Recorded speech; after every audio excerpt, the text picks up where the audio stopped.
In today's video, I'm going to teach you how to add Afterpay card to PayPal.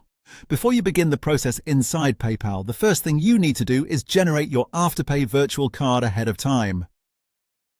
This is important because you'll need the card details during setup, and having everything ready in advance makes the whole process much smoother.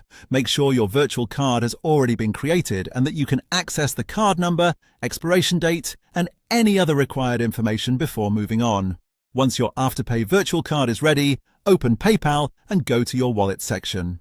This is the area where PayPal stores your payment methods, including bank accounts and cards that are connected to your account.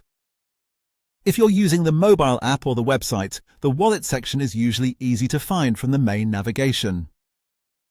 Take a moment to make sure you're signed into the correct PayPal account before continuing.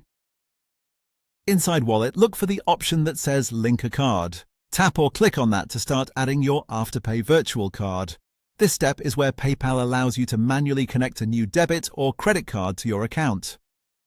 If you see more than one option, just choose the one for adding a card rather than a bank account. Next, enter the card details exactly as they appear on your Afterpay virtual card.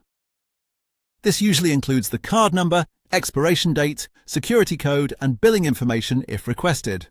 It's a good idea to type everything carefully and double-check for mistakes before moving forward, because even a small error can prevent the card from being linked successfully. If PayPal asks for a billing address, use the one associated with your payment profile. After entering the details, go ahead and link the card. PayPal may take a moment to process the information, so give it a few seconds. If everything is entered correctly and the card is eligible to be added, your Afterpay card should now appear in your PayPal wallet as a linked payment method. And that's it. Your Afterpay card has been added to PayPal. From here, you can review the card in your wallet and confirm that it appears correctly. If you run into an issue, the most common fix is simply going back and checking that the virtual card details were entered accurately. Thanks for watching, and I hope this helped you get everything set up quickly and easily.